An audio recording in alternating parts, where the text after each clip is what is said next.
ETF index mutual funds నేర్చుకుని stock market లో రాణించాలనుకుంటున్నారా? వెంటనే ఈ నెంబర్ కి కాల్ చేయండి. Hi ma'am. హాయ్ కీర్తి. ఈ మధ్య స్లీప్ డివోర్స్ ఒకటి బాగా ట్రెండింగ్ లోకి వస్తుంది. స్లీప్ డివోర్స్ ఏంటండి అని అడుగుతా ఉన్నారు. అసలు స్లీప్ డివోర్స్ కరెక్టా? Do you encourage are you don't encourage? అసలు ఎందుకు వస్తుంది ఇలాంటి థాట్? ఈ కొత్త పదం ఎందుకు వచ్చింది? స్లీప్ డివోర్స్ అంటే ఏంటో shall tell you. See listen. బాబాయ్ ఎలా అడిగారు? ఇది కరెక్టా కాదా? మీరు ఒప్పుకుంటుంది, నేనెవరు మధ్యలో ఒప్పుకోవడానికి? ఆమె ఏంటమ్మా ఒప్పుకునేది? అక్కడ కూర్చొని కెమెరా ముందని తిడతారు వాళ్ళు. కానీ కొంతమందికి ఎంత వ్యాలిడ్ పాయింట్స్ చెప్తారో తెలుసా? ఆ ఒక్క పాయింట్ అన్నా ఒక్కరికన్నా ట్రిగ్గర్ అయింది అనుకోండి, వాళ్ళ బంధం 100 ఏళ్ల బంధం కాపాడిన వాళ్ళు అవుతారా కదా?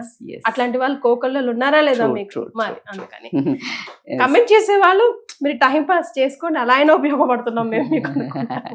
Positive. Yes, 100%. So sleep divorce అనేది ఎందుకు జరుగుతుంది అంటే, స్లీప్ డివోర్స్ అనేది అసలు ఎంత పెద్ద పదం వచ్చేసింది అంటే, అది స్లోగా బెడ్రూమ్ దాటి ఇల్లు దాటి ఇలా మైకుల ముందుకు వచ్చేసింది అంటే it has a big voice. అది చాలా ఎక్కువ చెప్తోంది. చెప్పకనే సైలెంట్గా చెప్తోంది. సైలెంట్గా ఏం చెప్తోంది?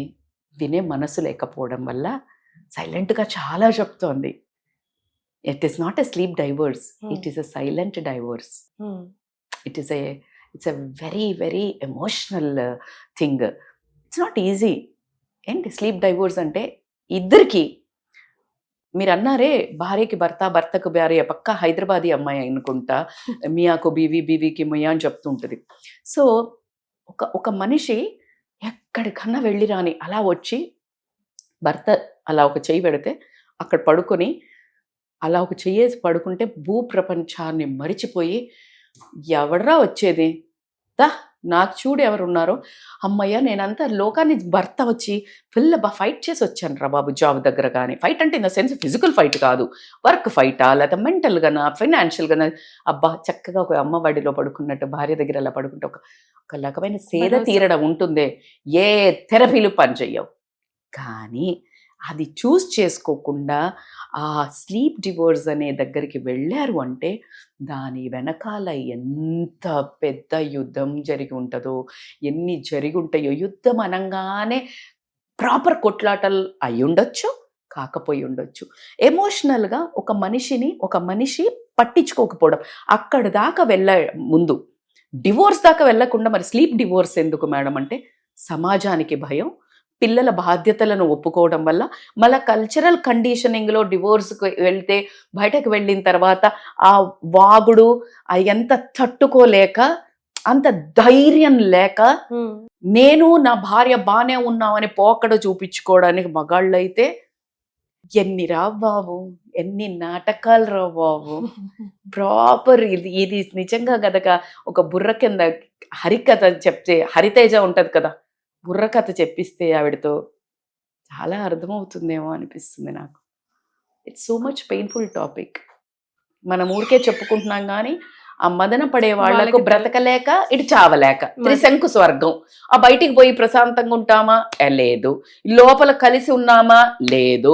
బయట నటించాలి, ఎస్. కష్టం అవుతుంది, భరించాలి.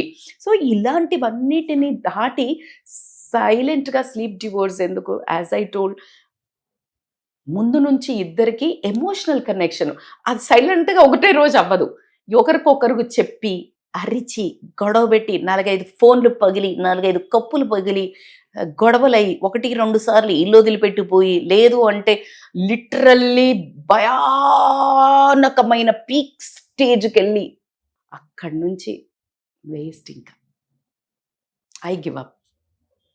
ఇగ్నోర్ చేస్తారు, పెద్ద కరెక్షన్ చేయరు, పెద్ద పట్టించుకోరు, ఏమీ చేయకుండా నీ చావు నువ్వు చావు, నా చావు నేను చస్తా, వాకింటి కింద చద్దాం. ఎందుకంటే ఆ బయటకు పోయి ఆ మంది చేతిలో సచ్చే కంటే ఇంట్లో చద్దాం.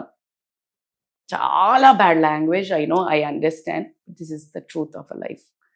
పిల్లల ముందు, పిల్లల కోసం అనే ఒక ఫాల్స్ మిత్తుల బ్రతుకుతుంటాము. మరి ఇది కరెక్టా కాదా అంటే, నేనెవరండి మీకు చెప్పడానికి? మీకే తెలియాలి ఎంతవరకు భరిస్తున్నారు, దాన్ని కరెక్షన్ చేసుకోవచ్చా. అన్యాయం అయితే అన్యాయం, ఇద్దరికి అన్యాయం.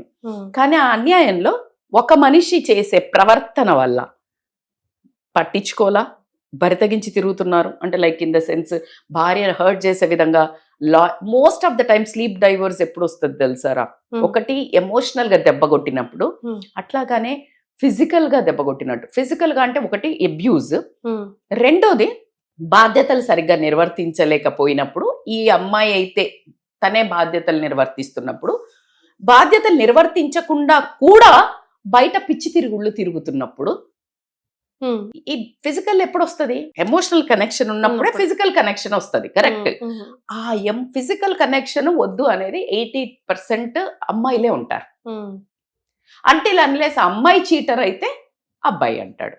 ఎవరైనా కానీ మనము ఉన్నది ఉన్నట్టు మాట్లాడుకోవాలి కాబట్టి.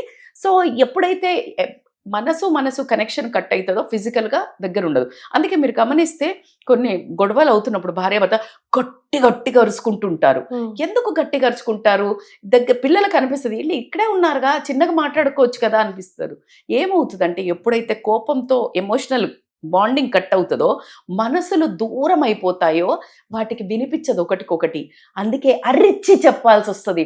మనిషికి వినిపిస్తుంది, మనస్సుకి వినిపించడానికి అరిచే ప్రయత్నమే ఆ పెద్ద అరుపులు.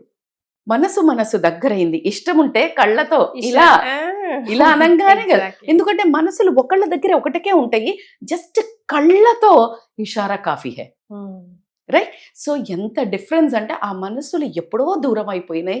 అందుకే అరిచి చెప్పాల్సి వస్తుంది. నన్ను వినట్లేదు, ఎందుకు అరుస్తావు, మెల్లగా చెప్పొచ్చు కదా అంటాడు. నువ్వు వినట్లా, ఆ అరుపు వచ్చింది అని అంటే అర్థం నువ్వు వినట్లా. సో కాబట్టికే you need to understand the sleep divorce కరెక్టా కాదా అని చెప్పడానికి నోవేర్ అయ్యాం. బట్ ఇప్పటికి కూడా ఒక చిన్న ప్రయత్నం అయితే ప్రతి ఒక్కళ్ళము చెయ్యొచ్చు. ఎవరైనా సరే ఫర్గివింగ్ అడగచ్చు, ఫర్గివ్ చెయ్యొచ్చు, మార్పు ఉంటే. మళ్ళా నేను యథాతథంగా ఉంటాను, నువ్వు మాత్రం నా పక్కలో చేరు అంటే అలా కాదు నేను మాట్లాడేది. ఎందుకనంటే ఫిజికల్ బాడీ సరెండర్ చెయ్యాలి అంటే ఎమోషనల్ యాక్సెప్టెన్స్ ఉండాలి. మనసు అంగీకరించండి, మనిషి అంగీకరించలేరు. శారీరకంగా అది వ్యభిచారంతో కూడిన అంతకంటే ఇంకొక పదమే లేదు. సో కాబట్టికనే ఆ వ్యభిచారం అనే ఫీలింగ్ ఎప్పుడైతే అమ్మాయికి కానీ అబ్బాయికి కానీ వస్తుందో, అందుకనే వాళ్ళు ఇంత పెద్ద స్లీప్ డివోర్స్ అనే ప్రధానికి వెళ్ళడం జరుగుతుంది.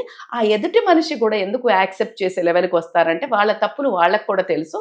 నేను చేసిన తప్పులు ఇంకా వీళ్ళు క్షమించరు, వేస్ట్. ఇప్పుడు ఇది మొత్తానికే నేను ఒప్పుకోక సతాయించినట్టయితే, ఇది నో మీన్స్ నో అని అర్థం చేసుకున్నారు కాబట్టి, సతాయించినట్టయితే మొదటికే మోసం వచ్చేసి డివోర్స్ దాకా వెళ్తుంది. కాబట్టి ఎందుకులే పిల్లల కోసం కానీ సమాజంలో కానీ పరువు కాపాడుకోవడానికి అన్నట్టు ఈ స్లీప్ డివోర్స్లోకి వెళ్తున్నారు. So that is your call. ఏదైనా కొంచెం ఛాన్స్ ఉన్నా కూడా ఒక అందమైన రిలేషన్లో ఉండే ఆత్మీయత మాత్రం ఖచ్చితంగా వాళ్ళిద్దరూ మిస్ అవుతుంటారు. అన్డౌటెడ్లీ ఇద్దరు రాత్రిళ్ళు ఒకరినొకరు మిస్ అవుతూ ఉంటారు. ఇక అమ్మాయిలు అయితే దిండు దడిచే వరకు ఏడుస్తూ ఉంటారు. ఆ విషయాన్ని ఖచ్చితంగా నాతో ఎంతోమంది పంచుకున్నారు కాబట్టి నేను చెప్తున్నాను. ఏం సుఖం ఉంది మేడం, ఒక అచ్చట ముచ్చట లేదు, ఇలాగో చెయ్యేసుకొని కూర్చున్నదని. ఎందుకు అక్కడ దాకా తెచ్చుకున్నారో ఈ బంధాన్ని ఆ భగవంతుడికే తెలియాలి. కానీ ఏమాత్రం అవకాశం ఉన్నా బాధ్యత తీసుకుని కరెక్ట్ చేసుకుంటే ముందు అడుగు ఫస్ట్ ఎవరు వేస్తారో వాళ్ళు ఆ క్షణం తగ్గుతారేమో, కానీ ఆ ఎదుటివాడి దృష్టిలో ఎప్పటికీ నుంచునే ఉంటాడు. ఆ రిలేషన్, ఆ బంధం కరెక్ట్. ఇక్కడ ఎన్నిసార్లు అనుభవించి స్లీప్ డైవర్స్ కి అడుగు బ్యాక్ వేసిన వాళ్ళు ఎవరంటూ ఉంటారో వాళ్ళు ముందు వేయడం కష్టం. సో కాబట్టి ఎవరైతే తప్పు చేశారో వాళ్ళు ముందేసి ఓకే నేను ఇది చెయ్యను. చాలా మిస్ అవుతున్నాం మనం లైఫ్లో, ఒక అందమైన జీవితము, ఒక ప్రేమపూర్వితమైన బంధాన్ని మిస్ అవుతున్నాం. కాబట్టి ఇన్ని రోజులు యాక్షన్ లైఫ్ చేశాం కాబట్టి ఇప్పుడు రియల్ లైఫ్ బతుకుదాము అని సరెండర్ అయ్యి ఒక ప్రక్షాళన లాంటివి చేసుకొని చక్కగా హ్యాపీగా ఒక చిన్న మంగళ స్నానం చేసుకుని మళ్ళీ హ్యాపీగా సెలబ్రేట్ చేసుకోండి అబ్బా. Because we deserve happiness, couples deserves happiness అని నా feeling. Everyone, not only couples. But ఈ స్లీప్ డైవర్స్ వాళ్ళు మళ్ళా again there is a chance. So ఈ వీడియో మీకు అంట పట్టది అంటే అర్థం ఇది మీకోసమే అని అర్థం, అంటే కరెక్షన్ చేసుకోవచ్చు అని అర్థం. ఒకసారి ఆలోచించండి అబ్బా. మేడం చెప్పింది విన్నారు కదా, ఒక్క అడుగు లైఫ్ మొత్తం చేంజ్ చేస్తుంది. ఫుల్ పాజిటివ్తో అడుగు వేయండి. వేసారా లేదా, వేస్తే ఎలాంటి మార్పులు వచ్చాయో కమెంట్ చేయండి. ఎందుకంటే మీ కమెంట్ ఇంకొక 10 మందికి కూడా డెఫినెట్గా ఉపయోగపడుతుంది. రజిత మైనంపల్లి గారి అపాయింట్మెంట్ కోసం, కౌన్సిలింగ్ కోసం కింద స్క్రోల్ అవుతున్న నంబర్కి కాల్ చేసి కనెక్ట్ అవ్వండి. Thank you ma'am. Thank you Keerthi.